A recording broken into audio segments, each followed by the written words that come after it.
Cara membuka percakapan untuk merekrut kandidat agen asuransi jiwa.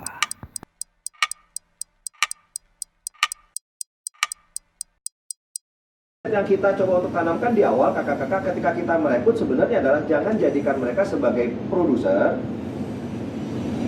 tetapi jadikan mereka sebagai builder. Kenapa saya sampaikan seperti ini? Karena kalau kakak-kakak jadikan dia builder, sebenarnya kakak-kakak otomatis dia pasti akan jadi produser. Saya akan sampaikan seperti itu. Kalau kakak-kakak udah ada niat gitu ya, jadikan setiap agent yang masuk ke timnya kakak-kakak sebagai builders, udah pasti otomatis akan jadi produser. Ya, agak sedikit berbeda. Kenapa? Karena kalau kakak-kakak targetkan mereka jadi produser di awal gitu ya, Elite Club, MDRT, Prime dan lain-lain, biasanya agak sedikit kesulitan untuk jadi builders. Kenapa kakak-kakak? Karena jadi builders ternyata satu dari langkah-langkahnya banyak sekali. Dua, kakak-kakak tingkat kesulitannya lebih sulit dibandingkan dengan menjadi produser.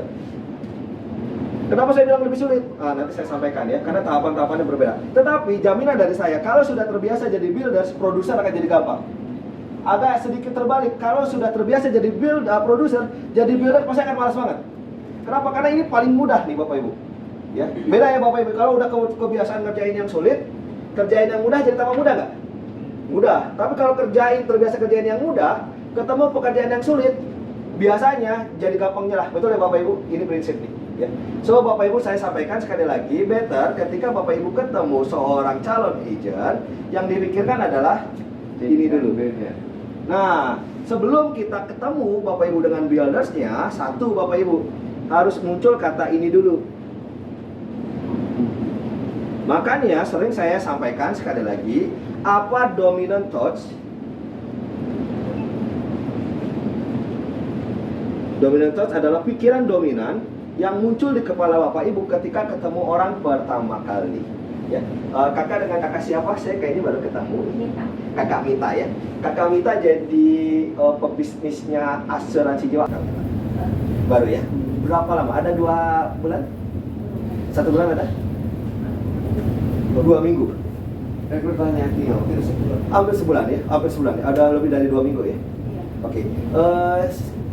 Dulunya sebagai apa kakak Mita? Wirausaha, punya bisnis sendiri ya. Beda nggak wirausaha di tempat lama sama berwirausaha dia? Beda banget ya. Apa yang paling beda nih kakak Mita? Barangnya. Barangnya. Selamat pagi kakak Igu. Yang dijual ya. Kalau yang dulu menjual apa kakak Mita? Material logam. Material, oh ada fisiknya ya. Kalau di asuransi nggak ada fisiknya ya. Lebih sulit mana menjual yang ada fisiknya sama yang tidak ada fisiknya kakak Mita? Pasti ya, pasti ya. Pertanyaan saya nih kakak Mita, ketika kakak Mita akhirnya sudah menjadi pebisnis asuransi jiwa ya, ketika ketemu orang pertama kali, kira-kira yang terpikirkan apa nih? Mau ditawarin produknya atau mau ditawarin bisnisnya? Kalau dari kakak Mita kira-kira? Kalau saya sih lihat dulu orangnya. Kalau misalkan saya kira dia bukan mengunderestimate dia ya. Kalau saya kira dia belum bisa atau belum mampu untuk beli produknya atau produknya, saya tawarin dia jadi agent. Oke, berarti yang pertama kali adalah produknya dulu. Kalau nggak cocok dengan produknya, baru tawarkan agentnya ya atau bisnisnya ya. Pernah dibalik dulu nggak gitu ya? Terpikir nggak? Oke, saya tawarin bisnisnya dulu. Kalau nggak mau bisnisnya, baru saya tawarkan produknya. Pernah terpikir kayak gitu? Selama ini 2 minggu ini sih sama join, saya tawarin lebih ke bisnisnya dulu ya. Oh, bisnisnya dulu justru malah ya? Tawarin jadi agentnya dulu gitu. Kalau nggak mau jadi agent, baru ke tawarin produknya ya. Wih, berikan nomor dulu dong untuk kakak Mita. Teman-teman berikan nomor dulu untuk kakak Mita. Karena awalnya kan kita profiling dia dulu kan, Ya. sebelumnya kira-kira nih orang mampu nggak untuk beli produknya. Kalau kira-kira dari profil itu nggak mampu, ya udah berarti kita langsung aja tawarin dia ke agent, nggak Betul. usah tawar produk lagi. Betul. Nah, berarti kakak Mita polanya agak sedikit berbeda. Kalau saya mau sampaikan dengan para pola-pola yang selamat pagi dengan kakak Adit, dengan kakak Cleo ya kalau nggak salah ya. Kakak Adit boleh geser sedikit nggak kakak Adit? Karena kakak Adit menghalangi kamera. Kakak Adit. Jangan punggungnya. Gak apa-apa. Kakak Adit mungkin di sini ya kakak Adit ya. Saya mau perkenalkan dulu ya. Ini kakak Adit. Oke, kakak ini kita lagi sharing tentang how to be a builder sebenarnya sih. Sebenarnya Pak Adit, Kakak Adit juga udah tahu nih gitu ya, setiap hari Selasa, Senin sampai dan lain-lain gitu ya. Ini kebetulan memang proyek kita ya, proyeknya saya, Pak Kosmas dan Kakak Adit ya. Kakak Cleo nanti mungkin boleh bergabung ya. So, Kakak Mita gitu ya. Saya mau sampaikan it is a good way gitu ya. Kalau Kakak Mita terbiasa justru malah menawarkan bisnisnya terlebih dahulu, baru menawarkan produk. Saya mengatakan adalah a good way. Kenapa a good way? Karena satu, Kakak Mita gitu ya, menawarkan bisnis artinya menawarkan uang ke depan, betul? Betul nggak sih kakak-kakak? Betul ya? Sedangkan menawarkan produk biasanya adalah menarik uang, betul ya? Betul ya kakak-kakak ya? So, paling gampang untuk membuka omongan sebenarnya adalah bagaimana kakak-kakak coba untuk refleksikan di dalam sebuah caranya adalah orang ini tertarik sama asuransi dari sisi apa? Bukan dari sisi orang itu keluar duit dulu. Karena orang itu paling susah atau paling tidak ingin diminta-minta. Sebenarnya ya kakak-kakak ya. Tapi orang itu lebih senang kalau pada akhirnya kita punya sesuatu dan sesuatu itu pengen diberikan oleh orang itu. Jelas ya? Jadi kalau orang itu ternyata gitu ya, nggak cocok dengan bisnisnya, oh saya repot, oh saya nggak punya waktu, misalkan aja kayak gitu ya, oh saya nggak percaya diri, misalkan saja ya, kakak-kakak mungkin bisa tawarkan gitu ya, oke kalau memang repot, nggak percaya diri dan lain-lain, menurut anda, menurut misalkan gitu ya, Pak Tio gitu ya, produknya bagus nggak? Konsep asuransi jiwa oke nggak? Kalau dia bilang oke, kalau dia bilang produknya bagus, sampaikan saja produknya apa, Bapak Ibu, lalu Bapak Ibu bisa jualin di situ. Jelas ya Bapak Ibu ya. Kakak Ikus Kakak Ikus, kalau Kakak Ikus bangun pagi hari biasanya apa yang dipegang pertama kali? Pegang. Yang dipegang pertama kali ketika bangun pagi? Suami. Apanya? Apanya? Jangan. Yang Pegang sesuatu. juga sih aku sekali itu nggak ya. Tapi rata-rata ya, nggak setiap pagi sih mungkin ya, sebagian besar. Ketika langsung bangun kan? Iya, ketika bangun. Setelah kamar mandi baru aku lihat handphone. Betul, artinya ada yang dipegang. Iya, handphone. Handphone ya. Berarti dominan thoughts-nya Kakak Ikus adalah ketika bangun pagi yang dipegang pertama kali adalah handphone. Kalau dari Kakak Tio, apa yang bangun pagi pertama kali disentuh Kakak? Sama ya, handphone ya. Pernah nggak dirubah kebiasaan? Nah, kalau Bapak Ibu ya, Bapak Ibu lagi, kakak-kakak merubah kebiasaan biasanya agak sedikit nggak nyaman, betul? Betul ya? Hampir sebagian besar, saya sampaikan Kakak Mita gitu ya, hampir sebagian besar orang-orang yang pada akhirnya berbisnis asuransi jiwa di luar dari kakak-kakak yang datang hari ini, hampir sebagian besar biasanya kalau ketemu orang yang dipikirkan adalah gua mau jual produk apa ini, jelas ya, tapi lupa untuk memikirkan gua mau nawarkan apa ya ke orang itu. Sebenarnya ya kakak-kakak ya, kalau kakak-kakak pada akhirnya berpikir oke, saya mau nawarkan bisnisnya, itu adalah sebuah cara sebenarnya buka omongan. Pertanyaannya adalah bagaimana kita buka omongan. Nah ini dia, omongan. Bagaimana kita buka omongan? Nah kakak-kakak, kalau kita mau buka omongan kira-kira ya, menawarkan bisnis etis gak gitu ya, kita tiba-tiba menyampaikan bahwa asuransi jiwa bagus loh gitu ya. Kakak Ikus dulu pernah jadi sekretaris ya kalau nggak salah ya. Kakak Ikus, kakak dulu gitu ya. Dulu pernah jadi sekretaris ya. Ya. Gak enaknya jadi sekretaris ya. Disuruh-suruh ya gitu ya. Gak enaknya jadi sekretaris ya, administratifnya harus kuat ya. Gak enaknya jadi sekretaris ya. Jam 8 harus masuk kerja, jam 5 balik gitu ya. Besoknya kayak begitu lagi, nggak enak ya. Kadang-kadang juga suka overtime, nggak enak ya kakak Ikus ya. Kakak Ikus, kakak dulu nggak enak ya. Kakak-kakak, kalau kita tiba-tiba ya membuat orang pada akhirnya nggak nyaman dengan apa yang dia lakukan sekarang, dan kita seolah-olah so tahu dengan apa yang dia rasakan sekarang, kakak-kakak, biasanya ya, kalau orang tipenya adalah tergerak terhadap sesuatu yang tidak enak, itu biasanya nyantol. Tapi kalau orang itu terbiasa tergerak dengan pencapaian, biasanya justru malah sebel digituin. Betul gak sih kakak-kakak? Gua lagi nyaman nih, tiba-tiba dijelek-jelekin apa yang gua kerjakan. Belum tentu. Ya ada orang yang bilang, nggak masalah, ini adalah passion gua jadi sekretaris. Dengan jadi sekretaris gua bisa penampilan cantik. Dengan jadi sekretaris ya, gua bisa coba untuk explore knowledge gua jadi jauh lebih jauh gitu ya. Yang lu sampaikan adalah yang jelek-jelek, yang lu tahu nggak apa yang gua nikmatin sekarang? Belum tentu kan yang gua nikmatin sekarang adalah yang menurut lu jelek, betul? Betul nggak kakak-kakak gitu ya? Atau gini ya, ada cara yang kedua, kakak Nungki. Saya sudah dapat elite club, 5 benua sudah jalan-jalan. saya punya mobil yang dulunya mobil saya Avanza, sekarang setidak-tidaknya saya sudah punya 2 mobil ya, Harrier sama Pajero di dalam garasi rumah saya. Dulu rumah saya ya paling ya banter yang 500 jutaan ya. Sekarang rumah saya 1,5 M. Kira-kira ya, ada nggak orang yang pengen ya, rumah 1,5 miliar, mobilnya Pajero di garasi, Harrier di garasi gitu ya, yang tadinya tidak oke menjadi oke? Ada nggak yang kayak gitu? Ada, tapi ada nggak yang berpikir mungkin akan orang itu sombong banget ya? Kayaknya gue nggak semuanya tentang materi di dalam hidup, betul nggak sih? Kayaknya gue nggak yang kejar itu deh. Kayaknya gue kalau kerja, gue lebih kerja senengnya adalah ngejar passion, betul nggak sih teman-teman? So, saya mau sampaikan ya, buka omongan dari 2 hal yang tadi sebenarnya udah nggak relevan.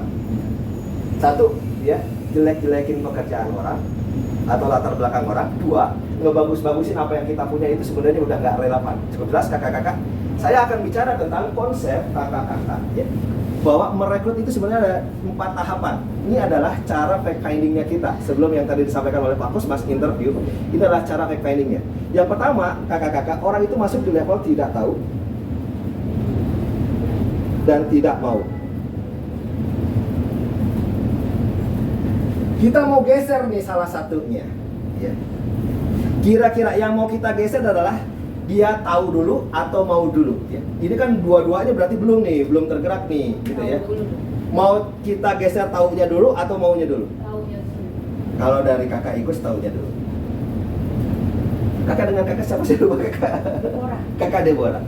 Kira-kira yang mau ditarik geser ya, taunya dulu atau maunya dulu? Tidak taunya. Jadi tahu dulu baru tidak mau ya. Kalau dari kakak Tia? Maunya. Kalau dari kakak Mita? Taunya dulu ya, yang mau dibenerin ya. Kalau dari kakak Nungki? Maunya ya. Kalau dari kakak Nunu? Tidak tahu. Tidak tahu. Kayaknya 2 mau, 3 tahu ya. Kalau nggak salah ya tadi ya saya hitungnya. Sebenarnya kakak-kakak yang kita untuk cek adalah orang biasanya ya agak sedikit sulit untuk geser ini kalau ininya belum. Target kita pertama kali adalah jangan terburu-buru untuk menarik orang jadi mau dulu. Sebenarnya buat orang itu tahu dulu.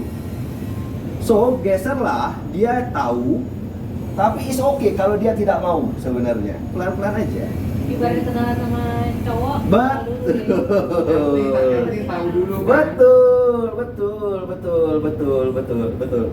Orang ini di level yang ini dia nggak tahu asuransi jiwa seperti apa. Dia nggak tahu income-nya berapa. Dia nggak tahu kebaikannya apa, di sini nggak akan pernah tahu nih, kakak-kakak. Dan saya mau informasikan ya, literasi tentang asuransi jiwa, baik dari sisi produk maupun bisnis, ini adalah fakta yang saya cek ya, kakak-kakak ya. Ternyata baru sekitar 25% yang ada di Indonesia saat ini, literasinya. Jadi orang yang ngomongin asuransi jiwa atau orang yang ngomongin bisnis asuransi jiwa ternyata baru sekitar 25%. Tapi orang udah paham tentang konsep financial planning, udah paham.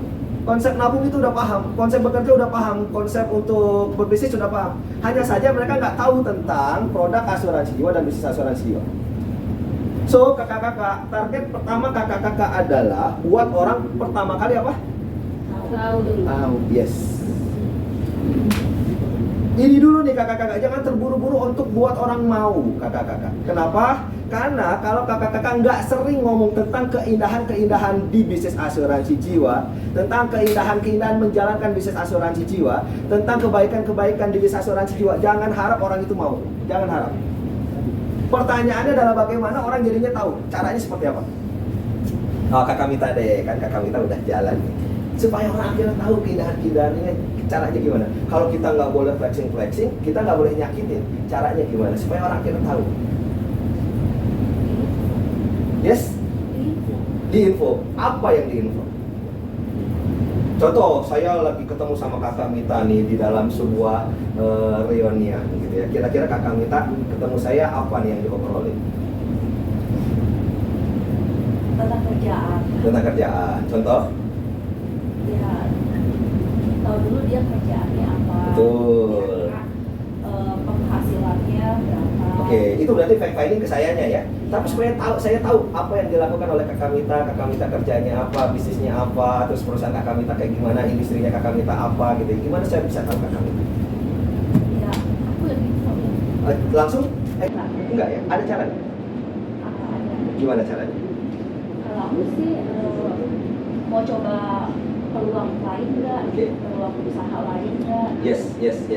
Aku ada produk loh, dia komisinya bisa sampai 50%. Oke. Terus dibayarinnya bisa minimal itu 5 tahun, bahkan ada yang sampai seumur hidup. Luar biasa. Berikan aplaus dulu dong untuk Kakak Mita, teman-teman. Tapi saya mau kasih info ke Kakak Mita. Kakak Mita nggak apa-apa ya, kita sharing ya. Nggak ada yang benar, nggak ada yang salah kok di dalam sebuah teknik ya. Apapun juga, perekrutan, penjualan, nggak ada yang benar, nggak ada yang salah. Ini adalah art. Yang tadi Kakak Mita sampaikan adalah membuat orang mau. Karena Kakak Mita tadi gitu ya, mencoba untuk menawarkan, lu mau nggak? Betul nggak? Ada omongan kayak gitu ya. Tapi orang itu tahu dulu nggak? Belum tentu. Cukup jelas ya. Dia udah tahu asuransi jiwa nggak? Belum tentu. Dia tahu nggak value di asuransi jiwa? Belum tentu. Dia tahu nggak kerjaannya? Belum tentu. Cukup jelas ya teman-teman ya. Targetnya teman-teman, kakak dimana? Ada kalau izin. Boleh saya temenin ke depan? Oh, manis sekalian. Oh, mari sekali ya. Biar tahu, Silakan. biar tahu. Biar tahu. Ya, maaf Biar sekalian. tahu. Iya, iya benar. Kita masuk ke tahu dulu ya. Kita masuk ke tahu. Satu, kakak-kakak, membuat orang tahu adalah Aku benar-benar. yang kita lakukan open mind. Jadi, teknik membuka obrolan adalah teknik untuk buka pikiran. Ya. Kira-kira, kakak-kakak, kira-kira ya. Kalau kita mau ngebuka obrolan tentang bisnis, harusnya pertama kali kita ngomongin apa? Kalau dari kakak dulu, Manfaatnya. manfaat bisnis? Manfaat bisnis, manfaat programming juga. Good. Sebetulnya. Good. Satu sisi mungkin sekarang ini sometimes kalau kita punya pengalaman pribadi Ya. mengenai manfaat yang sudah kita nikmatin saat ini itu Yes. beda gitu. Oke, good. So, saya mau sampaikan ke kakak-kakak ya. Kita fair-fairan boleh ya. Apakah memang berbisnis lebih baik dibandingkan dengan profesi-profesi lainnya untuk menghasilkan uang?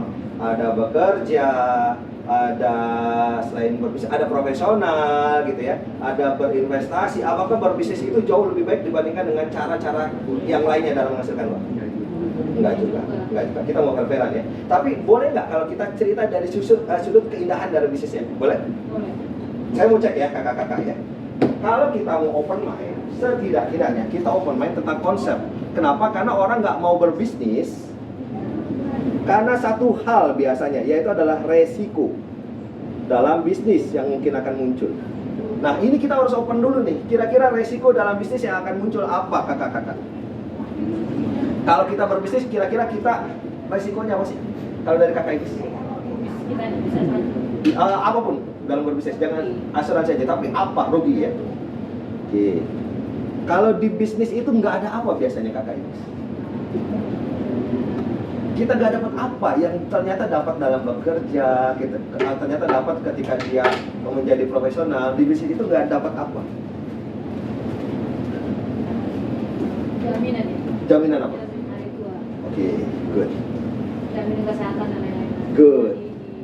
Di pokoknya Betul, jaminan hari tua nggak ada, Iya. jaminan kesehatan nggak ada, gitu ya. Jaminan kesehatan nggak ada.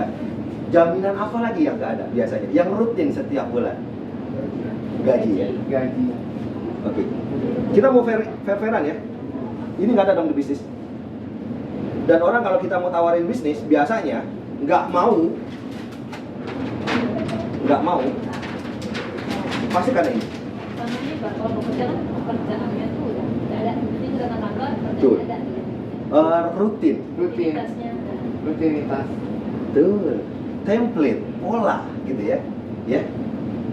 Oke, kira-kira resiko apa lagi yang ada muncul ya di bisnis? Karyawan. Yeah. Pajak. Ya.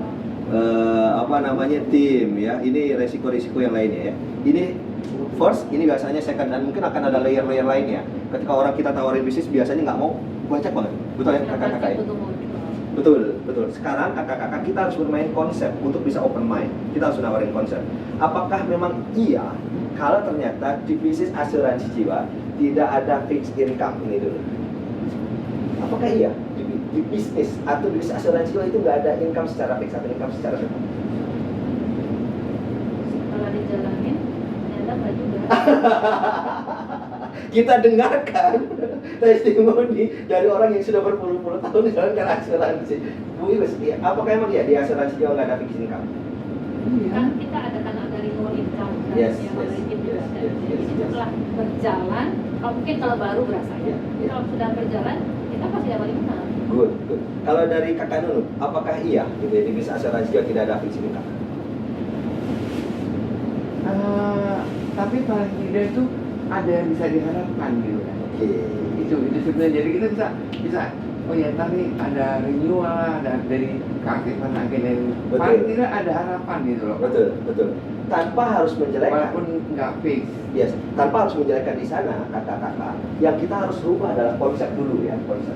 Lebih baik punya penghasilan tetap. Atau Nah, lebih baik punya penghasilan tetap. Nah, siapa itu yang ngomong? Kakak Krismas? Atau tetap karyawan. Kok gitu sih? mau karyawan tetap berpenghasilan? Mungkin nggak loh? Mungkin. Masa dong? Nggak juga kalau nggak besar toh. Oke, kita mau cek ya. Apa yang memungkinkan karyawan bisa jadi masuk ke kategori tetap tidak tetap berpenghasilan? Ada kemungkinan karyawan dipecat nggak? Iya. Kan? Ada kemungkinan karyawan dipecat? Ada. Ya, bukan dipecat ya. Ada kemungkinan nggak karyawan pada akhirnya ya turun jabatan dan Perusahaannya bangkrut. perusahaan juga. bangkrut, ya ekonomi kondisi Ada. pandemi sedang membuktikan orang ini bisa jadi tetap berpenghasilannya nggak ada loh kakak-kakak. Sekarang saya mau tanya, situasi pandemi, ya, Nah, apakah pebisnis asuransi jiwa tetap berpenghasilan? tetap. Betul ya? Dapat. Betul ya, mudah-mudahan ya? Betul ya? So, better mana? Penghasilan tetap atau tetap berpenghasilan? Tetap berpenghasilan. Ini seharusnya konsep yang harus kita coba untuk obrolkan. Ngobrol aja, sharing aja gitu ya, tanpa harus menyakiti, tanpa harus apapun. Kita ngobrol aja tentang konsep ini, Iya, kakak-kakak. just sharing aja kadang-kadang. Just sharing aja. Aku udah tua kayak gini kan. Teman-teman, lu kok masih bisa jalan-jalan aja sih? Lu kok ya dari mana sih? Itu teman-teman yang sebaya gitu kan. Makanya lu jadi Pak Dinas Asuransi dari dulu. Dan ini akan dibalik-balik ya. Pekerjaan tetap atau tetap bekerja kan? Better mana? Pekerjaan tetap Tetap bekerja. atau tetap bekerja? Tetap bekerja. Tetap bekerja, tetap berpenghasilan. Betul, kakak-kakak. Ini konsep yang harus kita sampaikan, gitu ya. But how to sampaikannya kan jangan sampai menyampaikan hal yang tadi ya nyakitin nih. Kakak Nunu gitu ya, jadi sekretaris. Kita udah ketawa gitu ya. Penghasilan tetap ya, nggak enak kan, nggak boleh kayak gitu ya. Asik kan? Ya, kalau saya mau menginformasikan bahwa es krim vanila lebih enak dibandingkan dengan es krim coklat, saya nggak boleh menginformasikan bahwa es krim coklat itu tidak enak. Iya. Cukup jelas ya. Yang saya harus sampaikan bahwa es krim vanila enaknya itu dari sisi apa? Dari sudut apa? Itu yang paling nice. Kenapa? Karena secara nggak langsung orang pasti akan berpikir, iya juga ya. Mungkin saya bisa coba untuk es krim vanila nih, rather than atau dibandingkan dengan es krim coklat. Cukup jelas ya. Cukup jelas ya kakak-kakak ya. So ngobrol sama kakak Nungki misalkan, ceritanya ketemu ya kakak Nungki ya. Nung ya, gimana kabar? Baik. Sehat ya keluarga ya. Alhamdulillah. Sekarang kerja sebagai apa Nung? Ya ceritanya aja, cerita aja ya. Bisnis properti. Oh sama-sama bisnis nih. Kalau sama bisnis kan beda. Anggap dengan bisnis properti deh. Bekerja Jadi developer. di developer. Sebagai apa Nung? Saya project officer. Oke. Enak ya project officer ya. Nung, gue nggak tahu ya. Gue mau cerita kalau emang diizinkan sih Nung, gitu ya. Gue mau cerita tentang apa yang gue lakukan sekarang. Cara ngebukanya adalah kakak-kakak harus fair. Mungkin yang gue lakukan sekarang adalah bukan pekerjaan yang paling hebat, bukan pekerjaan yang paling baik, bukan pekerjaan yang paling luar biasa. Tetapi kita juga semua tahu bahwa semua pekerjaan itu ada sisi-sisi di mana pekerjaan itu ya ada sisi resikonya, ada sisi tidak nyamannya. Betul nggak Nung? Nah, kalau gue mau cerita tentang sisi yang gue nikmatin, boleh nggak? Contoh kayak gitu. Boleh ya teman-teman ya? Artinya mungkin nanti akan berpikir, iya sih kerjaan gue sebagai developer gitu ya, mungkin juga emang ada nggak nyamannya juga, mungkin ada resikonya juga. Tapi saat ini mau cerita nih, apa yang enak nih, gue dengerin. Udah saya teman-teman ya, gue sekarang bekerja dengan sebuah konsep yang mungkin agak nggak umum gitu ya. Kalau dari Nungki, ya, kira-kira milih yang enak, punya penghasilan tetap atau tetap berpenghasilan ya? Ya sebenarnya sih senang dengan yang sekarang ini. Kalau jadi gini kan penghasilan tetap. Betul, itu yang paling aman ya. Nah, kita setujuin dulu, kita bagus-bagusin dulu. Kenapa? Karena kalau kita nggak punya penghasilan tetap kan takutnya ya, gitu ya. Sekarang penghasilan, besok enggak, gitu ya. Betul ya, Nung ya. Kira-kira kalau dari sebuah konsep yang Nungki sekarang jalanin dari pekerjaan Nungki, ya, yang enak itu punya pekerjaan tetap atau tetap bekerja ya? Kerja tetap udah tetap bukan. Udah terpengaruh agent. Tuh, itu aja bener kata Bu Ibu tuh udah dapat polanya loh, gitu aja udah terpengaruh kan gitu ya. Orang pasti akan berpikir loh Bapak Ibu, ini kita ngajak orang berpikir, ini yang disebut dengan open mind. Nah, Nung yang gue sekarang lakukan nih, punya konsep yang agak beda. Dulu gue punya konsep yang tadi Nungki sampaikan, gue kayaknya lebih nyaman punya penghasilan tetap deh. Dan gue kayaknya lebih nyaman ya punya pekerjaan tetap. Tetapi ketika gue pikir-pikir dengan situasi yang kemarin, nah ngomongin aja pandemi. Dengan situasi yang kemarin temen gue yang pekerjaannya udah oke, level udah manager, top leader dan lain-lain ya, ternyata di situasi pandemi nggak nyaman juga nih gitu. Yang tadinya dia punya penghasilan tetap, tiba-tiba tidak punya penghasilan. Yang tadinya dia punya pekerjaan tetap, tiba-tiba tidak punya pekerjaan. Ini yang gue takutkan. Nah, gue sekarang menjalankan sesuatu yang sekarang konsepnya adalah bukan punya penghasilan tetap, tapi punya tetap berpenghasilan. Dan gue sekarang tidak memiliki pekerjaan tetap, tapi tetap betul, karena kondisi yang sekarang gue lakukan sekarang atau yang gue jalani sekarang adalah gue merasa aman dan nyaman dulu nih. Itu dulu yang gue pikirkan. Satu, ya, penghasilan siapa yang kendalikan? Kalau gue punya pekerjaan tetap, nah tinggal ngomong. Yang mengendalikan penghasilan adalah bukan gue, tapi yang mengendalikan penghasilan adalah yang punya usaha. Betul? Kalau gua punya penghasilan tetap, teman-teman sampaikan lagi ya, ini tanpa bermaksud menjelekin Nungki, tapi kan ini adalah pikiran gua, gitu ya. Satu, kalau gua punya penghasilan tetap, yang akan kendalikan penghasilan gua adalah yang punya usaha. Yang kedua, kalau gua punya penghasilan tetap, biasanya gua nggak ada punya willingness untuk bisa effort lebih tinggi lagi, usaha lebih baik lagi. Kenapa? Karena biasanya dihargain sama. Kerja yang lebih bagus sama kerja yang biasa-biasa aja, namanya juga penghasilan tetap, betul nggak sih? Gaji gua 5 juta, temen gua gaji 5 juta, ngapain gua effort banget, betul gak sih? Itu dampak buruk dari pekerjaan tetap nih, dan gua nggak mau kayak gitu ya. Satu, ya, gua nilai, contoh gitu ya, gua nilai gua tuh kayaknya tuh lebih hebat deh, kayaknya kreativitas gua lebih banyak deh. Tetapi karena yang disebut dengan pekerjaan tetap, biasanya kalau gua punya ide-ide, gua punya kreativitas, gua punya pekerjaan yang lebih baik dan lain-lain, orang itu biasanya sirik-sirik aja sama pekerjaan gua nih. Dan biasanya ya, yang dihargai oleh atasan dan lain-lain ada bukan hanya dari hasilnya, tapi dari individunya atau kedekatannya. Itu ya dari resiko pekerjaan tetap, ya, atau tetap penghasilan tetap. Yang selanjutnya adalah ya, satu, value-nya. Kalau tadi yang pertama adalah yang menentukan penghasilan adalah atasan. Yang kedua, biasanya nggak ada effort untuk lebih tinggi lagi. Yang ketiga, biasanya gitu ya, value-nya nggak ada. Kenapa? Karena kalau bicara tentang pekerjaan tetap dan penghasilan tetap, value-nya adalah bekerja. Value-nya bekerja. Tetapi ketika gua menjalankan yang kedua, tetap bekerja dan tetap berpenghasilan, value-nya adalah bertumbuh. Nah, saya catat lagi ya, Bapak Ibu ya.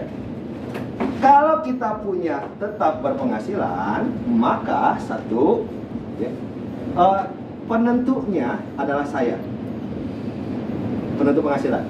Dua, ya, effortnya lebih tinggi, usaha lebih tinggi. Yang ketiga, value lebih tinggi. Effort lebih tinggi, value lebih tinggi, penentunya adalah saya sendiri.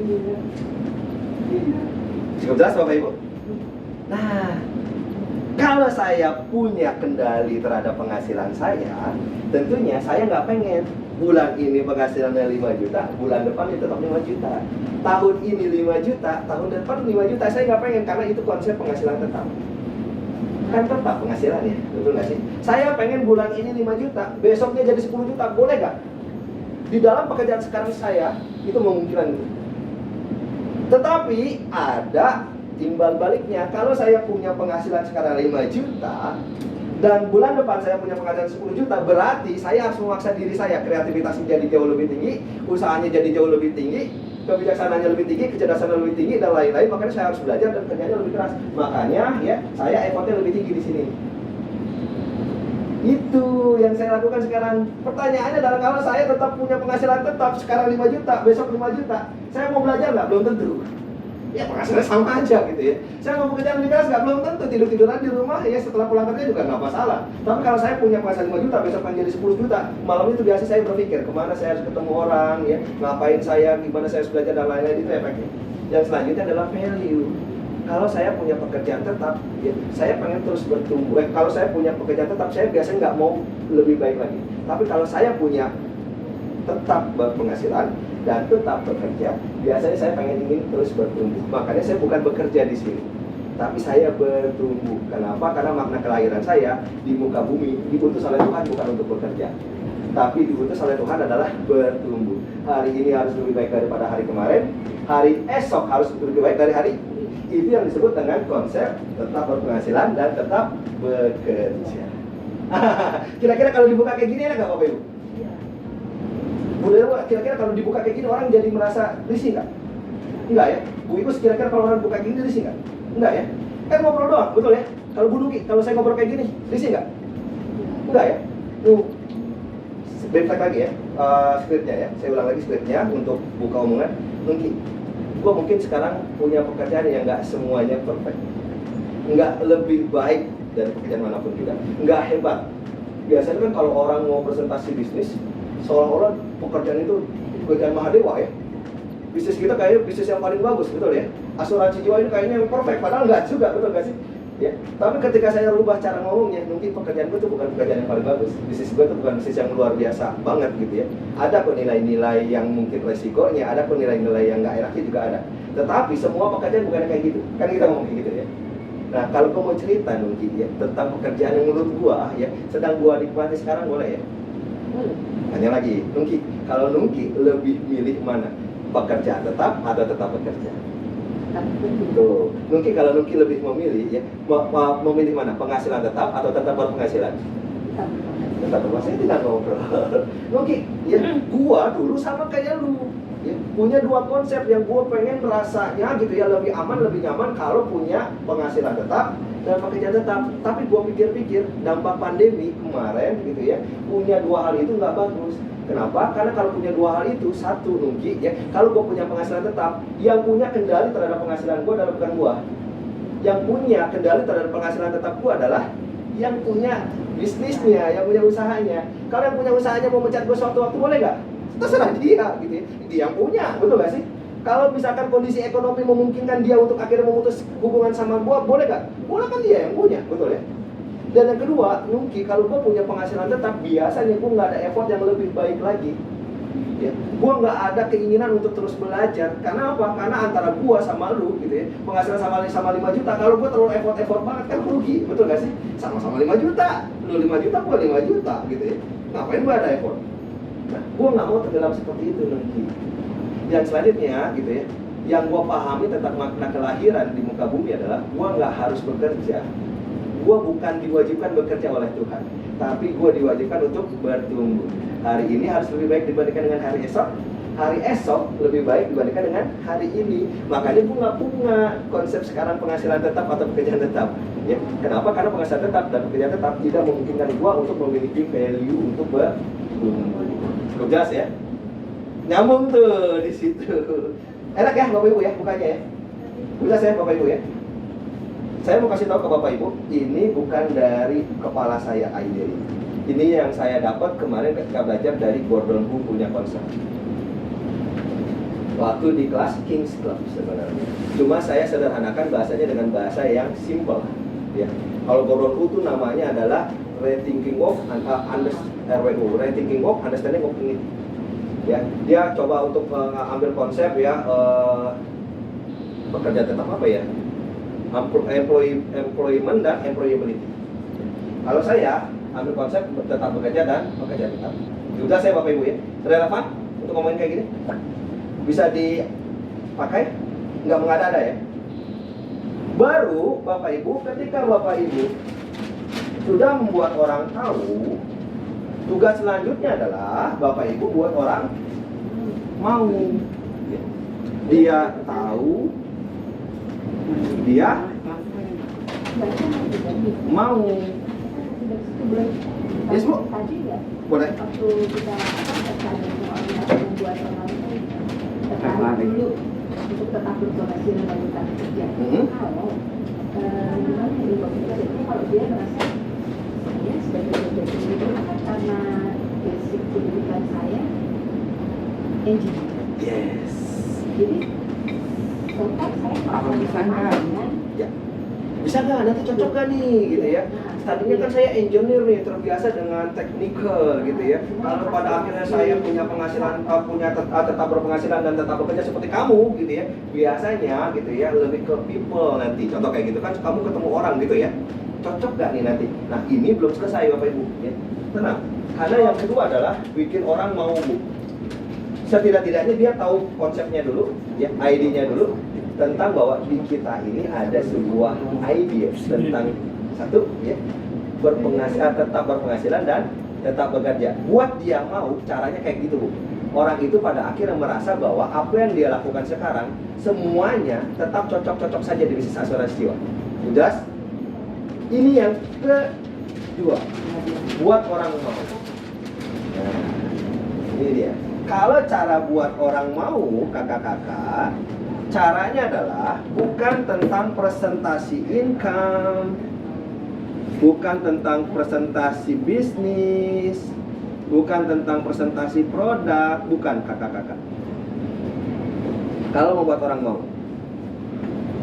Kalau membuat orang mau, kakak-kakak, konsepnya adalah satu. Yang kita tawarkan adalah ya, belakangnya harus seumur hidup.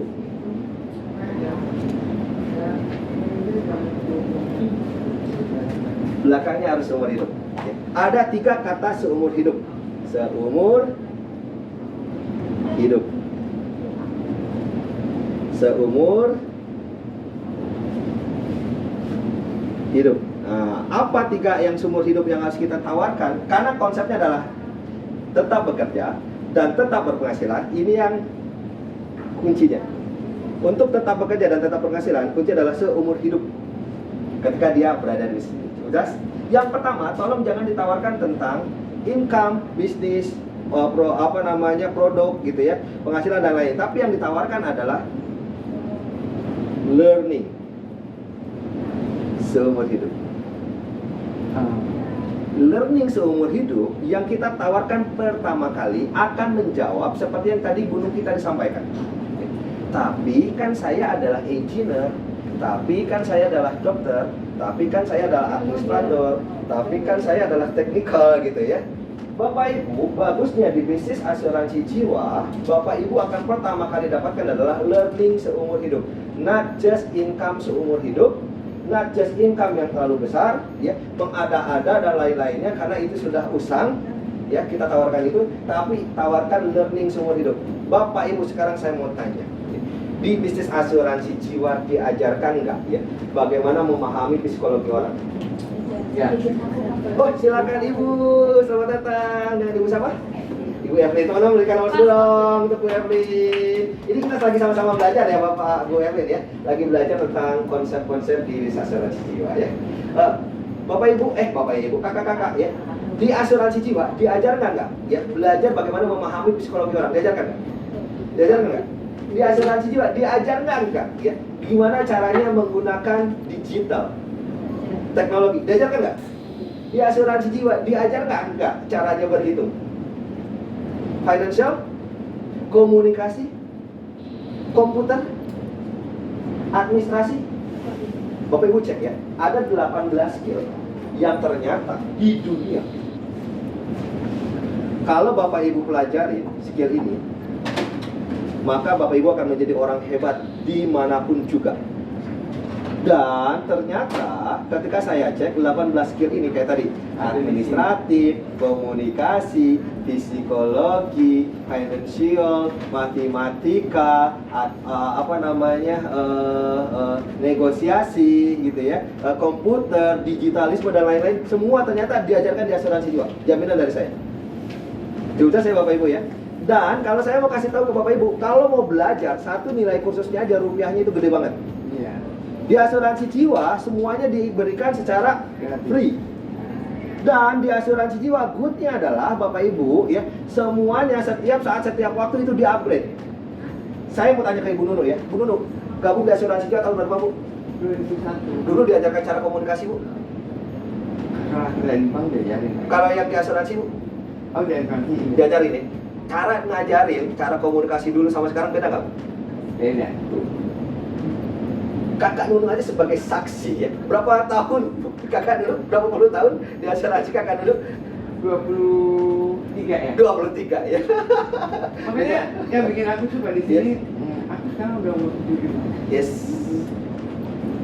Biar berusaha untuk tetap ikut kemajuan industri, ada yang modern zaman, dan nggak bikin. Betul, betul. Berikan aplaus dulu untuk Kakak Nunu, teman-teman. Adik Sandi di asuransi jiwa. Belum ada setengahnya perjalanan Kakak Nunu. Tetapi luar biasa loh ya. Kakak Nunu itu cek ya teman-teman. Yang datang pertama kali pakai adalah Kakak Nunu. Udah standby di sini loh. Saya. Ibu juga, Kakak Deborah juga ya. Kakak Deborah juga udah cukup lama juga nih. Pertanyaan adalah kakak-kakak gitu ya. Apa yang Sandi Surya sampaikan sekarang pernah disampaikan nggak dulu? Pernah. Tetapi apakah sama? Bisa jadi berbeda angle-nya. Betul ya? Ini yang kita mau belajar. Nah itu ini kakak-kakak gitu ya. Kenapa? Karena kakak-kakak gitu ya. 18 skill ini kalau mau saya sampaikan ya, kalau kakak pun akhirnya ya nggak dapat apapun di bisnis asuransi jiwa, kakak-kakak dapat yang ini. Ya. Dan ini nilai gede banget. Saya mau taruhan kakak-kakak. Kakak-kakak setelah berada di asuransi jiwa, dilepas di hutan nggak akan pernah khawatir. Karena surviving mode-nya itu gede banget. Paling gampang kalau kakak dilepas di hutan gitu ya. Nanti cara ketemu sama orang gimana, cara ketemu ya sendiri kakak-kakak tahu lah ya. Gimana cara bertahan hidup tuh tahu. Kenapa? Karena sering kali ada cerita kakak-kakak gitu ya. Orang-orang yang di bisnis asuransi jiwa yang tadinya nggak bisa apa-apa, ketika di bisnis asuransi menjadi sesuatu. Yang tadinya pendiam jadi bisa ngomong. Jangankan saya nih, saya kasih mic ke kakak dulu deh gitu ya. Yang tadinya diam ketika duduk gitu ya, ketika di depan udah jago banget nih ngomong. Kakak ibu sudah kasih mic. Mic-nya dimakan sama kakak ibu. Dulu Pak, saya negara orang dulu tuh males. Tuh. Sekarang wajib. Tuh. Wajib. Tuh. Bayangin ya, kalaupun nggak dapat apapun di bisa asuransi, kakak-kakak tuh dapat banget pertumbuhan yang luar biasa, betul? Tapi sayangnya kakak-kakak mohon maaf yang sering dijual adalah income dulu. Iya. Dan bisa ngepeknya main. Iya nih, kita mulai pelan-pelan dulu nih. Kenapa? Karena kalau yang kita tawarkan learning seumur hidup, ini yang disebut dengan bertumbuh seumur hidup, betul nggak sih? Bukankah asik kita dapat pertumbuhan seumur hidup nih gitu ya, skill-skill baru, knowledge baru gitu ya, hal-hal baru, kebijaksanaan baru, kreativitas baru. Bukankah lebih asik kita mendapatkan yang itu Bapak Ibu? Betul ya?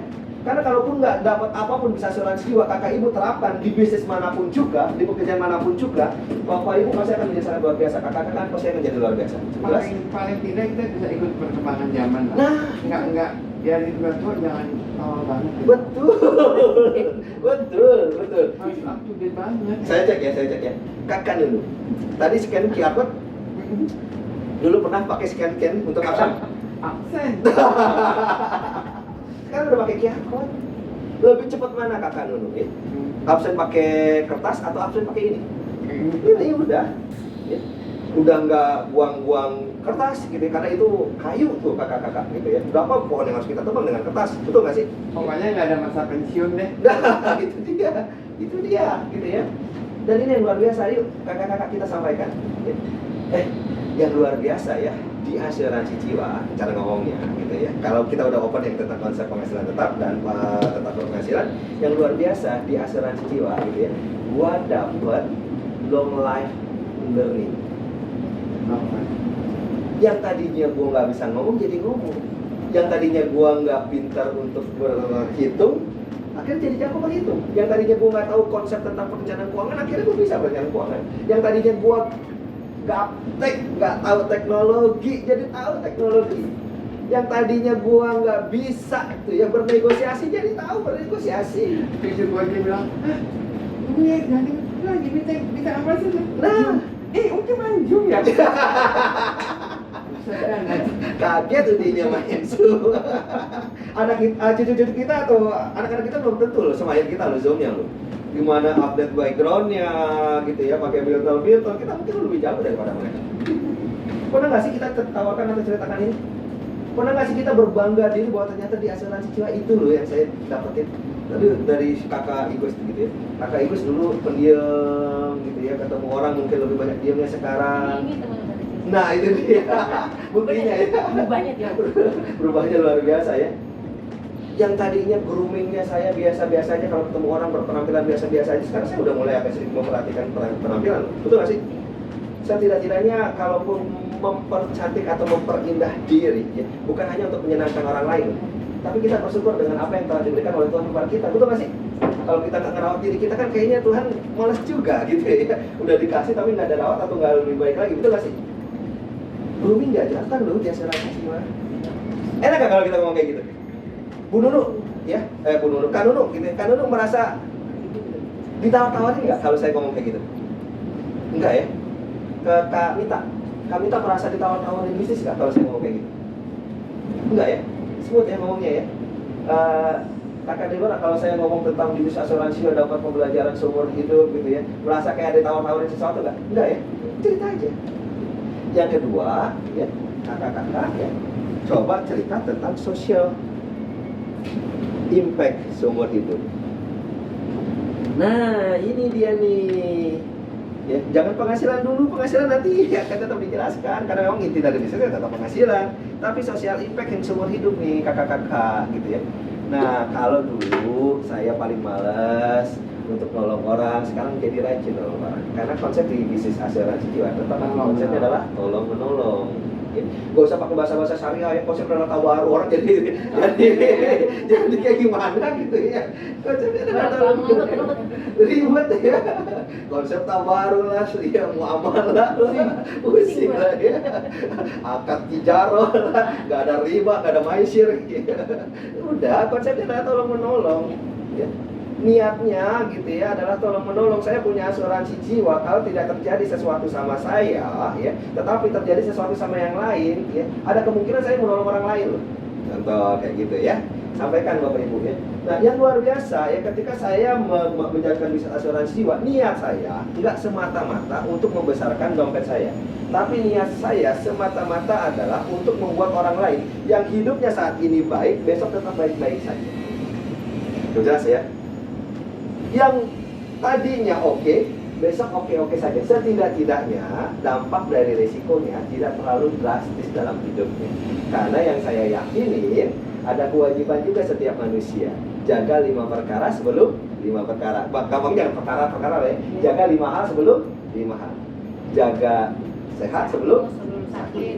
Jaga muda sebelum jaga sempit sebelum jaga lapang sebelum sempit. Jaga kaya sebelum satu lagi, jaga apa? Kenyang sebelum lapar bukan. Sehat sebelum sakit. 2 muda sebelum tua. Lapang sebelum sempit. Kaya sebelum miskin. Lapar belum ya? Betul ya? Kayak lapar sebelum. Betul ya? Kalau nggak salah ya? Saya lupa. Lupa satu lagi apa? Tapi jaga 5 perkara sebelum 5 perkara. Kalau hari ini orang itu adalah kaya, ketika terjadi resiko jangan sampai jadi miskin. Kalau orang itu saat ini sehat, ya terkena resiko, ya setidak-tidaknya sakitnya tidak terlalu berdampak atau setidaknya bisa lebih sehat, ya atau bisa kembali sehat, jelas ya. Kalau yang tadinya orang itu lapang, ya jaga hidup sebelum mati, kok itu lupa ya. Itu yang paling ini ya, jaga hidup sebelum mati yang paling penting ya. Jaga hidup sebelum mati ya. Nah, itu yang harus dijaga. Nah, tugas saya adalah menjaga itu ya.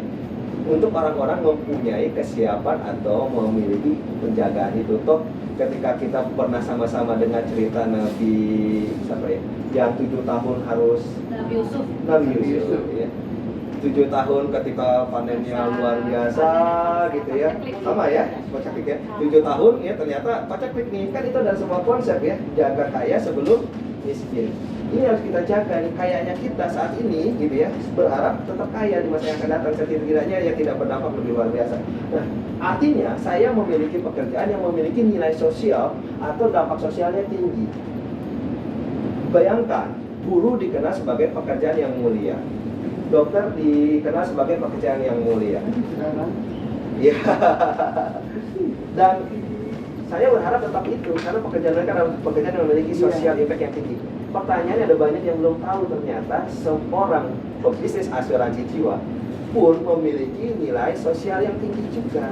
Karena setiap pebisnis asuransi jiwa yang profesional, setiap pebisnis asuransi jiwa yang baik, ketika ketemu orang, niatnya itu bukan ngambil duit untuk dia, tapi niatnya itu adalah supaya uangnya dia tidak hilang. Apalagi kalau bisa jauh lebih besar lagi dibandingkan dengan yang sebelumnya. Jelas ya? Saya ketemu orang, niatnya adalah menolong orang ya. Saya niatnya adalah membantu orang pada akhirnya memiliki perencanaan. Kenapa? Karena kalau saya pada akhirnya tahu tentang konsep perencanaan, dan saya nggak ngomongin konsep perencanaan itu ke orang, saya cuma punya ilmu sendiri. Nah, kerjaan saya adalah gitu ya, mengedukasi, dan pekerjaan saya adalah gitu ya, meraih nilai sosial yang lebih tinggi. Dampak yang kedua yang luar biasa dari bisnis saya, gitu, selain belajar, ternyata dampaknya adalah pahala atau keberkahan. Seandainya nggak dapat apapun dari bisnis asuransi jiwa, saya masih dapat ilmunya, saya dapat skillnya, saya dapat kebijaksanaannya, saya dapat kreativitas. Yang kedua adalah saya dapat keberkahan dan pahala. Amit-amit jabang bayi ya. Ini yang dikejar. Ya itu Bu, betul nggak Bu? Amit-amit jabang bayi ya, bisa jadi. Kalau saya nggak punya pekerjaan yang punya keberkahan dan pahala yang luar biasa, bisa jadi. Ketika pandemi mungkin saya target utama Tuhan tuh untuk dipanggil secara cepat.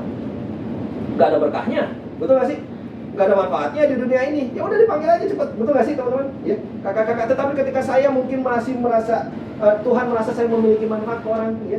Saya merasa Tuhan merasa bahwa saya memiliki nilai untuk terus mengedukasi sama orang, ya. Terus bersilaturahmi. Saya tidak pernah bersungut-sungut untuk menjelaskan. Tuhan memberikan kesempatan saya untuk tetap hidup nih saat ini. Ini adalah dampak yang menurut saya luar biasa loh. Saya masih sehat sekarang. Apalagi ada kakak dulu udah puluhan tahun masih tetap sehat, masih tetap semangat, betul gak sih? Kakak-kakak ya. Satu, kita nggak flexing-flexingan lagi di sini. Kita punya sebuah teori yang untuk membuka omongan jadi jauh lebih smooth. Ceritakan tentang nilai belajar, ceritakan tentang nilai sosial. Yang terakhir baru kakak-kakak ya. Kita harus sampaikan penghasilan besar, big income ya, penghasilan besar seumur hidup. Ini terakhir nih. Setelah saya dapat nilai belajar seumur hidup, setelah saya dapat nilai sosial seumur hidup, yang paling luar biasa, yang namanya juga bisnis, yang namanya juga profesi, yang paling luar biasa adalah memungkinkan saya untuk mendapatkan penghasilan besar seumur hidup. Jelas ya, kakak-kakak ya. Dan penghasilan besar seumur hidup, kategorinya apa? Kategorinya bukan di orang lain, kategorinya di saya. Kalau saat ini menurut saya penghasilan besar adalah 5 juta, ya saya kejar 5 juta. Tapi bisa jadi, ya ketika anak saya lahir, penghasilan yang 5 juta udah nggak besar lagi. Saya naikin tuh, jadi 10 juta. Nah, artinya target besarnya adalah target saya. Dan saya tahu seberapa besar yang harus saya kejar. Cukup jelas? Cukup jelas ya? Yang tadinya anak saya tidak sekolah, sekarang sudah bersekolah, ya saya harus besarkan lagi penghasilan saya. Yang tadinya anak saya sudah bersekolah, dua-duanya sudah bersekolah, harus kuliah, ya saya besarkan lagi. Yang tadi sudah punya 1 rumah, pengen punya 2 rumah, besarkan lagi. Yang tadinya sudah punya 1 mobil, pengen 2 mobil, besarkan lagi. Yang tadinya Avanza, pengen menjadi Alphard, ya besarkan lagi. Penghasilan besar seumur hidup, menariknya adalah gitu ya, terus didapatkan, bukan hanya sekali 2 kali, tapi berkali-kali. Makanya saya memilih konsep bukan penghasilan tetap, tapi tetap berpenghasilan, dan yang paling penting adalah bukan tetap berpenghasilan, tapi bertumbuh penghasilannya. Saya pengen tuh ya, penghasilannya bertumbuh, sosialnya, pahalanya bertumbuh, belajarnya bertumbuh. Nggak tahu ya, kalau saya menjalankan pekerjaan lain, mungkin saya nggak bisa memiliki kemungkinan untuk ini buat orang berpikir. Cukup jelas? Punuki kejawab nggak Punuki? Akhirnya orang yang kayaknya nggak cocok deh saya. Kalau saya adalah seorang developer, kalau saya misalkan seorang instruktur, kalau saya misalkan dokter, kan yang tawarin learning dulu di sini. Cukup jelas ya? Yang ditawarkan adalah learning dulu. Gitu ya. Ketika orang ditawarkan learning dulu, berarti dia tahu untuk menjadi seorang financial consultant yang handal, pembisaan asuransi jiwa yang handal, belajar dulu, dapat pahala dulu. Setelah belajar dapat pahala dulu, baru dapat duitnya dulu. Karena kalau kita presentasi tiba-tiba dapat duit, orang itu biasanya nggak mau belajar nih Bapak Ibu. Disuruh-suruh tadi pasti nggak mau. Disuruh-suruh coaching nggak mau. Disuruh-suruh kumpul seperti ini dengan komunitas belajar seperti ini pasti nggak mau. Kenapa? Karena yang dikejar duit-duit aja Bapak Ibu. Jelas ya? Dan ketika udah belajar, orang itu pada akhirnya mau praktek, mau ketemu orang. Karena setiap yang ketemu sama dia, setiap orang yang dia sampaikan, setiap itu juga pahalanya dia dapat, setiap itu juga keberkahannya dia dapat. Baru dia tahu ketika udah belajar, keberkahannya dia dapat, penghasilan pasti akan ikut. Alhamdulillah. Jamaah. Cukup Yes. Cukup simple? Simple ya? Silakan boleh. Yuk, karena Bapak Ibu ini diskusi ya. Saya nggak pakai materi tapi ini diskusi. Yes, silakan dulu. Kalau tadi itu kan bagaimana identifikasi untuk orang yang dia sangat proud dengan pekerjaannya. Pekerjaannya. Bukan pekerjaannya nih. Yang dia punya. Sebagai engineer lah, dia sebagai dokter lah, gitu dia terlalu proud di situ sehingga saya kayaknya udah tetap di sini deh, Yes, ya. yes. Saya udah bangga dengan profesi saya saat ini. Tapi kan udah tercairkan yang Iya, tadi. iya. Nah, seandainya justru ini ketika kita mau mengajak orang untuk mau, Ya. ternyata dia merasa yang gue cari uang kok gitu loh. Yes. Ya, ibaratnya gini, kan bisa belajar tuh bisa sambil jalan. Ya, ya. Social impact kan juga kita bisa dengan komunitas yang saya masuk itu kan cukup bersosialisasi dengan banyak orang, banyak segmen, banyak profesi dan bla bla bla. Ya. Nah, kalau saya masuk, saya harus belajar dulu. Padahal ujungnya ini kan padahal Ya. kalau menurut saya gitu ya, di sini tuh pada akhirnya kalau orang yang dikejar income dia akan Belajar ya, juga. otomatis belajar. Ya. Tapi di sini dia mindsetnya income nih, Ya, dan ya. mindsetnya penghasilan karena di profesi yang sebelumnya dia tidak penghasilan. Ya. Wajar dong kalau dia kesini dia berharap punya penghasilan yang tadi itu ya. Ya. Nah, Ya. gimana kalau orientasinya dia income? Nah itu kan sebetulnya rekrutnya tuh kalau dia mau belajar, Ya. punya sosial apa ini untuk sosialisasi ini untuk apa namanya tadi? Social impact dan yang terakhir penghasilan besar. Nah, sekarang dia penghasilan orientasinya berpenghasilan aja kan kita kan justru kita akan ambil dia juga gitu. Pasti, Dan bagaimana dia tuh untuk effort untuk supaya berpenghasilan besar kan akhirnya itu salah satu kemudahannya juga dia menjadi kerja keras gitu. Saya saringkan ya pertanyaannya dari Bung Iki. Satu ya, bagaimana kalau orang itu punya thought terhadap profesinya tinggi? Nah, Gitu ya. sementara kita dari awal dari bicara income.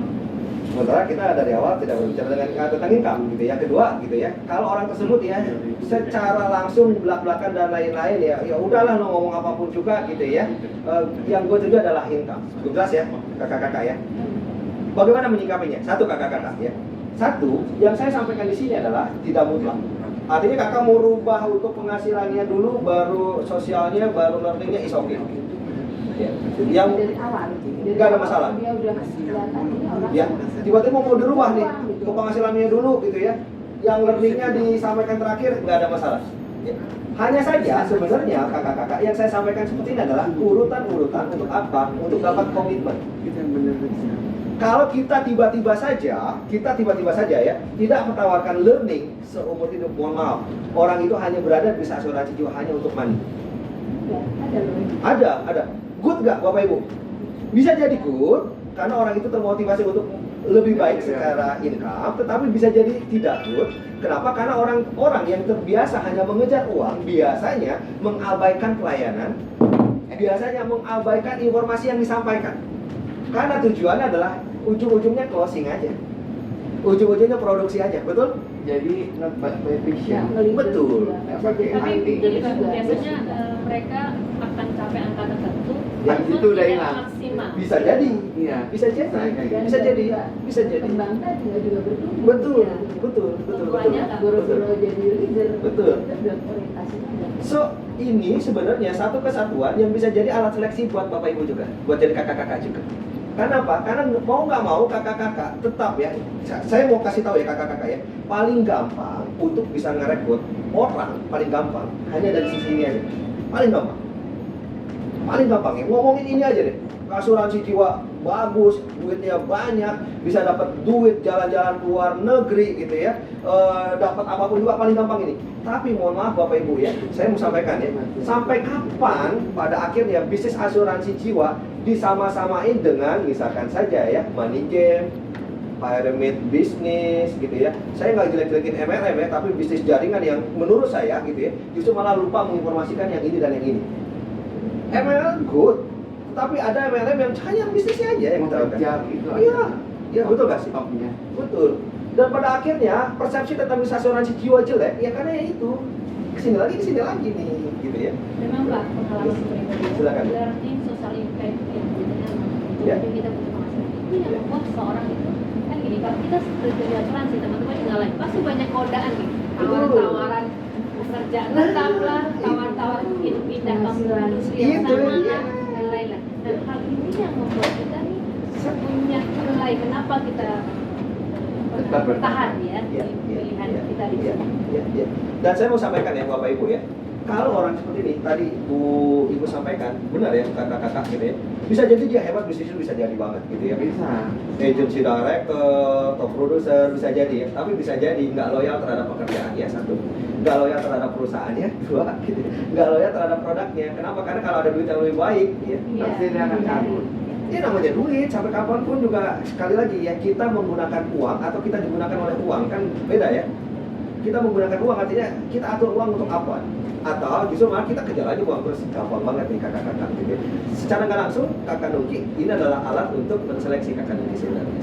Tetapi apakah kita boleh gitu ya, kakak Nungki ngomong gitu ya, boleh nggak nawarin ini dulu?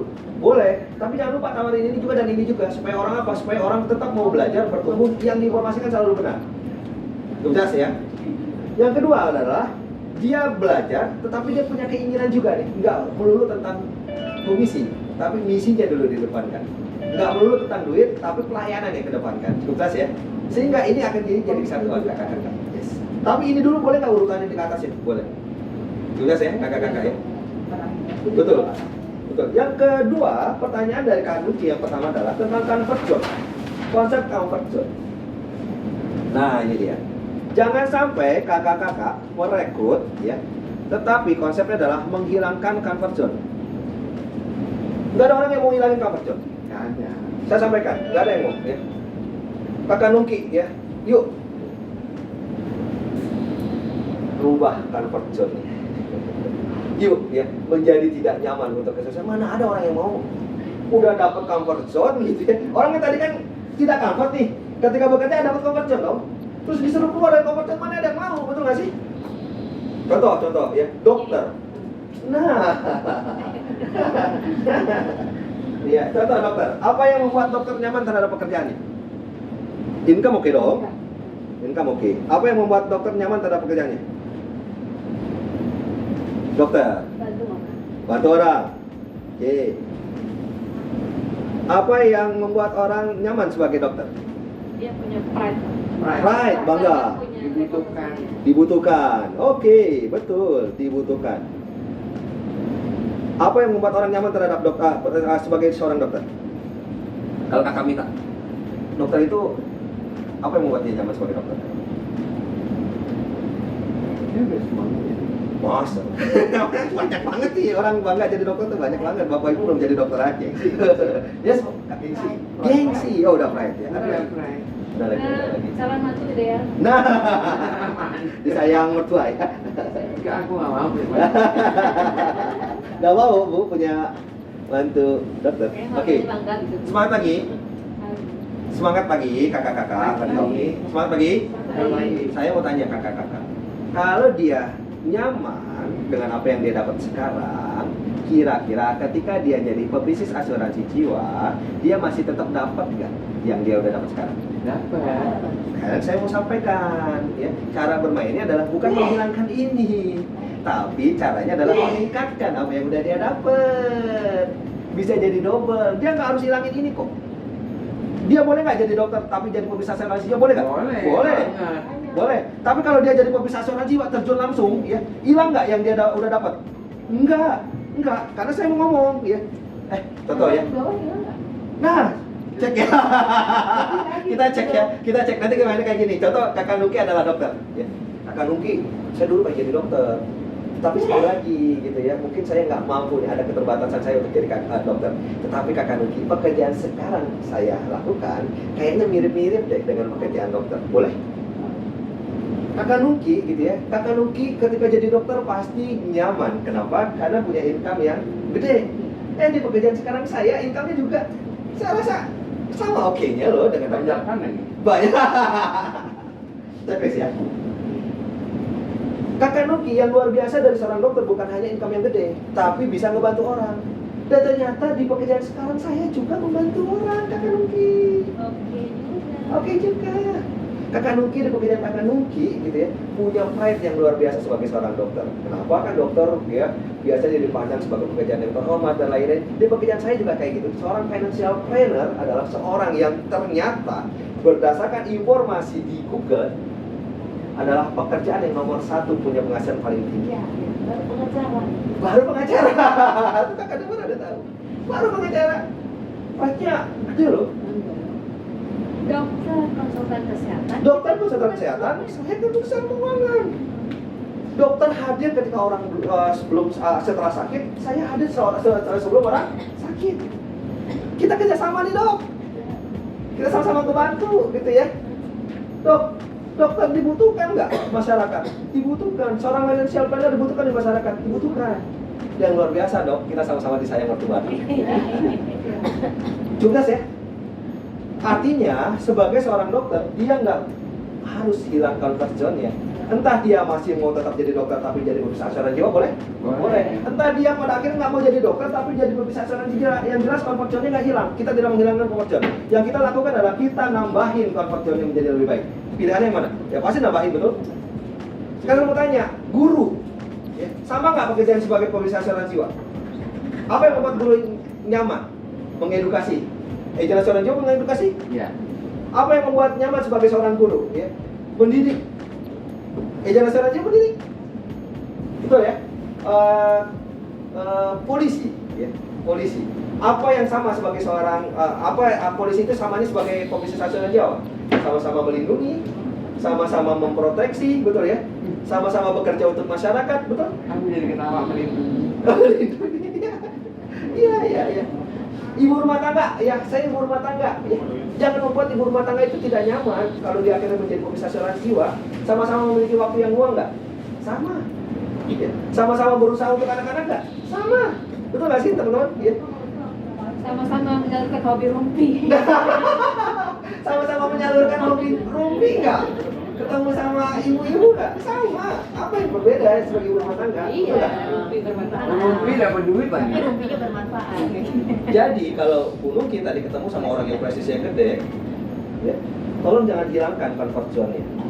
Artinya kalau dia punya prestis yang gede, kita sampaikan, luar biasa Pak. Ketika Bapak di bisnis asuransi jiwa, prestis Bapak pasti akan menjadi jauh lebih tinggi lagi. Jelas ya? Itu. Jadi kalau dia bilang, I'm a boss, saya bos di sebuah perusahaan, saya adalah pemimpin di sebuah perusahaan. Wah, dulu juga saya punya cita-cita jadi bos, tapi keterbatasan saya nggak bisa jadi bos. Hanya saja ketika saya menjalankan bisnis asuransi juga sama kok, saya punya tim juga Pak. Saya belajar untuk memimpin juga, boleh? Boleh. Kan bos punya tim ya? Saya juga belajar mengorganisasi Pak, gitu ya. Boleh? Boleh.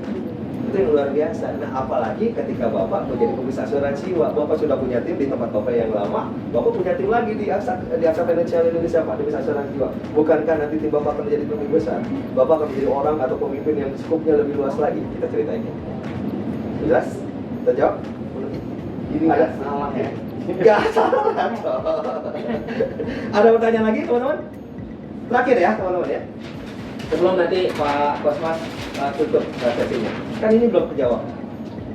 Iya. Pasti akan tetap ada orang yang pada akhirnya, Bapak Ibu ya, tidak tahu, tidak mau, kan kita harus rubah menjadi dia tahu, tidak mau. Dan kalau bisa dia tahu dan mau. Tapi ada nggak yang pada akhirnya dia tidak tahu? Oh, Tidak tahu tapi mau. ini tidak tahu tapi mau. Ada nggak kayak gini? Bonus itu bonus. Oh enggak. Hati-hati dengan orang yang tidak tahu tapi menawar-nawarkan diri menjadi pembisnis asuransi. Hati-hati. Hati-hati itu. Hati-hati. Ini sebenarnya pembelajaran yang seperti tadi Ibu Nuki Ya. sampaikan. Ya. Ujung-ujungnya pengen duit. Dia nggak tahu sebenarnya value sebagai pembisnis asuransi jiwa. Dia nggak tahu tugas sebenarnya pembisnis asuransi jiwa. Dia nggak tahu detail-detailnya sebagai pembisnis asuransi jiwa. Dia tidak tahu, Bapak Ibu. Ya.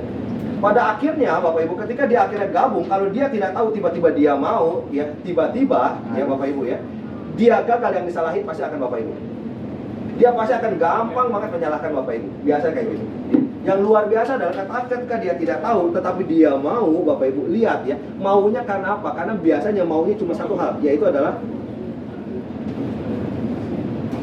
ini nih. Iya. Bandel. Iya.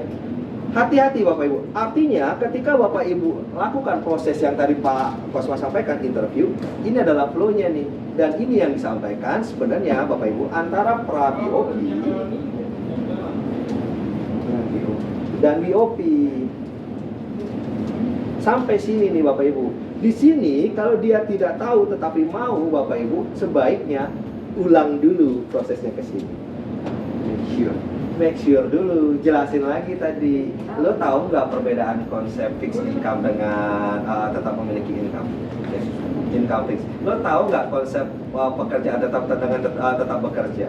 Jelasin lagi dari awal, gitu ya. Lo tahu nggak learning seumur hidup, ya, social impact seumur hidup, dan penghasilan seumur hidup? Jelaskan itu dulu. Ya. Sampai pada akhirnya dia tahu dan dia mau, Bapak Ibu, lengkaplah Bapak Ibu, karena target kita adalah di sini. Belajar tuh sampai mati. Betul. Dan di sini baru kita cek tuh nanti Bapak Ibu. Kenapa? Karena di sini Bapak Ibu sifatnya adalah offering, belum seleksi. Jadi seleksi itu sebenarnya tidak di awal Bapak Ibu, ya. Seleksi itu dilakukan ketika Bapak Ibu sudah bangun hubungan, dan ini adalah teknik untuk membangun hubungan atau membuka obrolan. Jelas ya?